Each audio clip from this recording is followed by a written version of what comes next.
Hi guys, welcome to this challenge video, and I haven't done a challenge video for a while, but I'm going to set you guys a little challenge. What we're going to do is we're going to take off from this airfield, which is Inverness. In fact, let me just make sure the weather is sorted. We're going to take off from here, which is Inverness, and we're going to land back at Inverness. And we make sure it's customized weather, and we want the wind to be exactly 90 degrees across the runway, which it is. We're on runway 0523. In this case 23, and the wind is 140. And the other thing you do with the wind is you make sure it's 20 knots exactly. So you've got exactly 20 knots, 90 degrees to your runway heading. So that's all set up.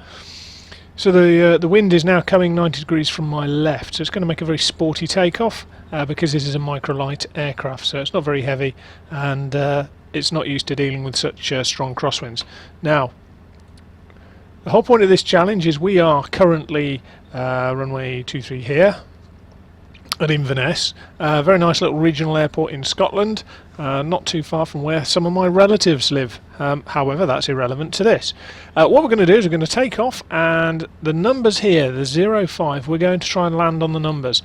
Not coming in, land on the numbers and roll down the runway. We're literally going to try and land on the numbers. I haven't managed it previously. I've only tried this twice now, and both times were okay, better than I thought I was going to do. So this is my third attempt, and what we're going to do is, as I say, we're going to take off. The only rules are that you've got to climb to at least 1,000 feet before you can then come back in for your landing,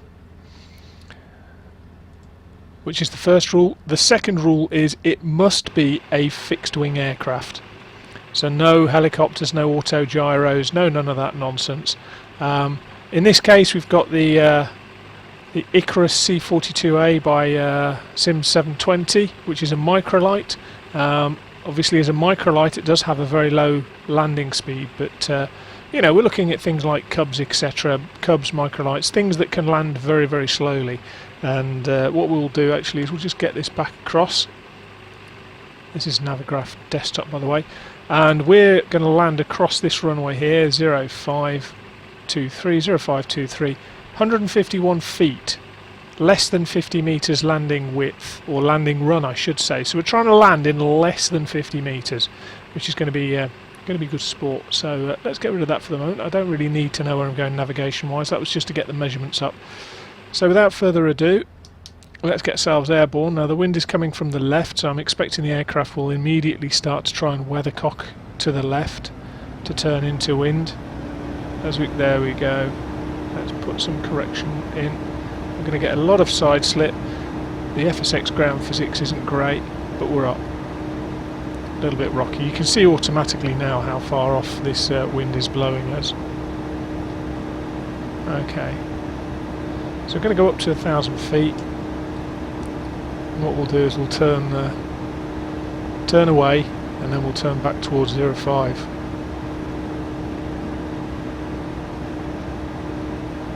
There's 05 just passing under the left wing.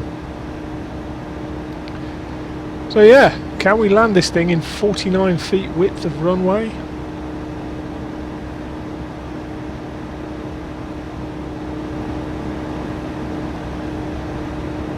There it is behind us.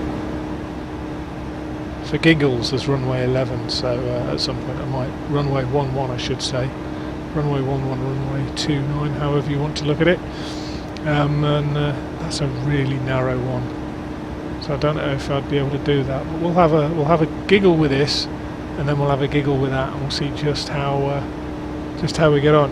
Now I'm going to try and land it as close to the numbers as I can.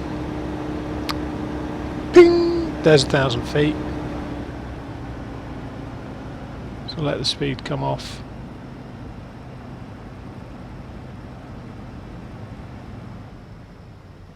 You can see the numbers on the left there.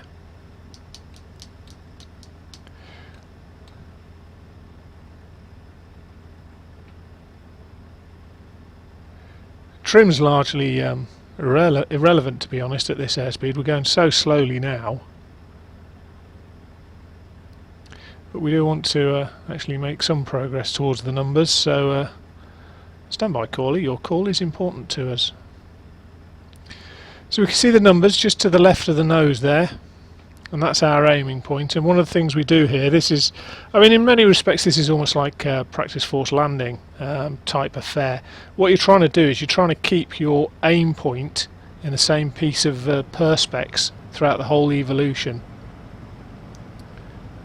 So we'll just cant the nose off to the right slightly and crab, see how we get on. We're going too fast, really.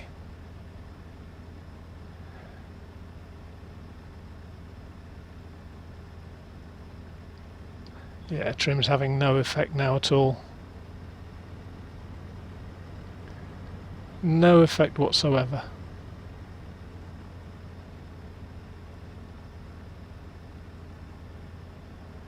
Let's make some track towards those numbers. Actually, we're starting to get a little bit of drift onto the right. We don't necessarily want that. Now, if I get it on the numbers, I'm going to be celebrating like a madman.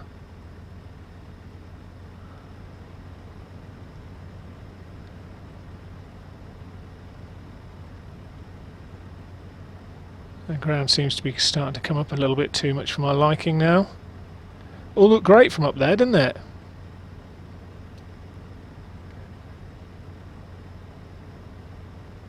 So we've got 49 metre landing run. LDA, landing distance available, 49 metres.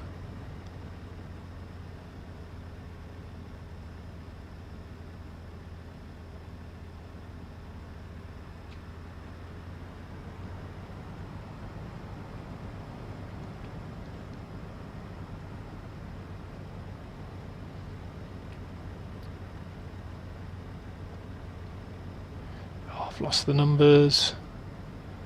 Now if I touch any part of the grass, that's it, game over.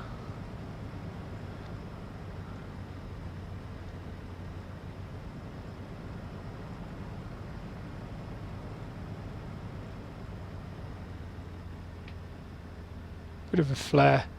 Stand on the brakes. Oh, what do we reckon, guys? Let's have a look. Yes! Yes! Look at that. Okay, there's your challenge, guys. See how you get on. Your aim is to land widthways on a runway. Smallest runway you can find, smallest runway you can manage. Any aircraft is suitable. So there you go, there's your challenge.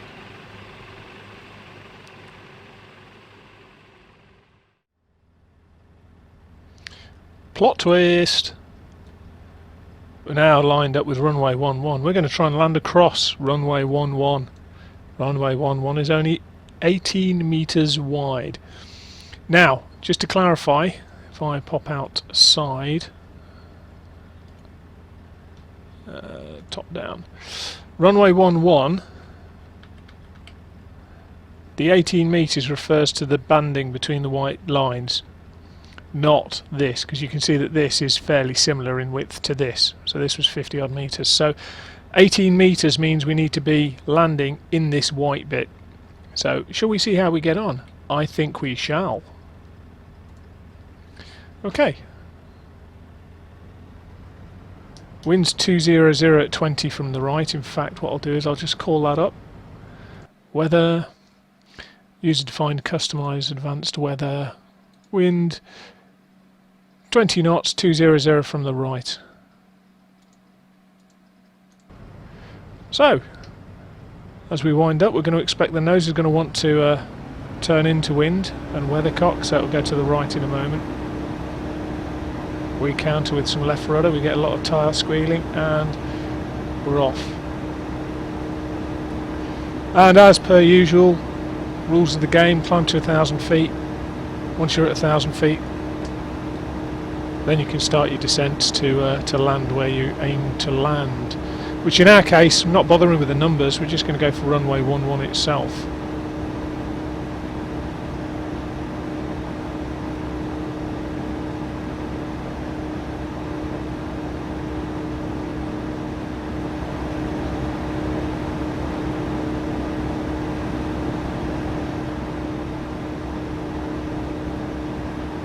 Right, let's get up there and get down again. God, 18 metres, that's not a particularly big runway, is it? It's going to be a toughie. If I don't make it, I'll post it anyway, and we'll see how we get on, and you guys can have a go, see what you can do. But I look forwards to seeing what happens either way. We've shown that 49 metres is, 46 metres is well within our capabilities. So let's see how we get on with something that is arguably 40% the size of that. Right, we're over 1,000 feet above.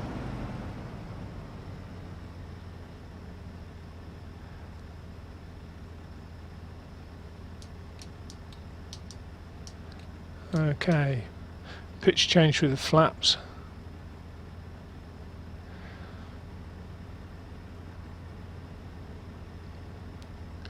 And let's see how we go.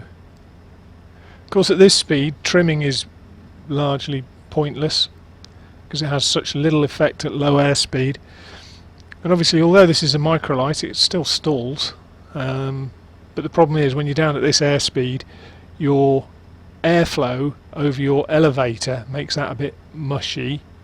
As you can see, it's not particularly, you can hear my thrustmaster going, it's not particularly crisp at the minute. I've got no prop wash going over and I've got very little airflow going over, but my trim is having virtually no effect, which is as it should be. Right, we're going to go short looking at that. Not worried about the numbers this time, we just want to actually get on the ground.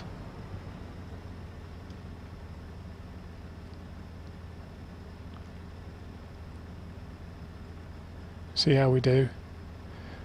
Oh, it's tense. You can cut the atmosphere in here with a butter.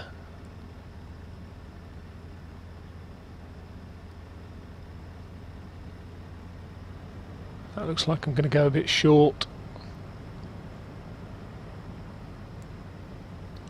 Too fast. I want to be right down on that 40 knot mark. This thing stalls at 35. So I can't afford to go too slow.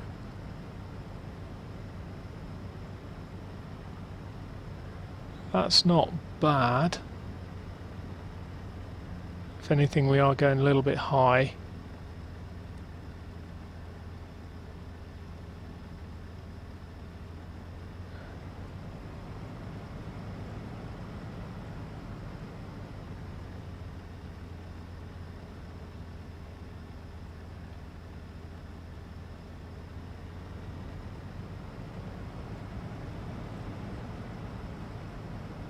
Oh, we're going fast.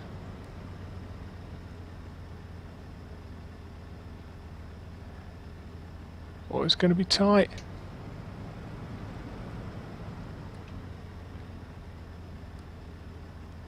It's going to be tight.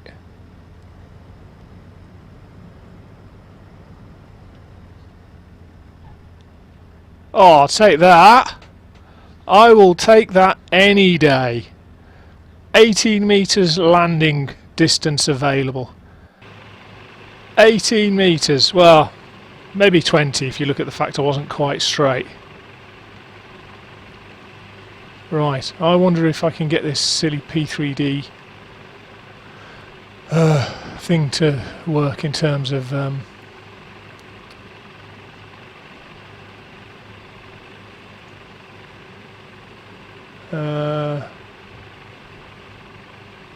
it's got a, I'm sure it's got a replay, hasn't it?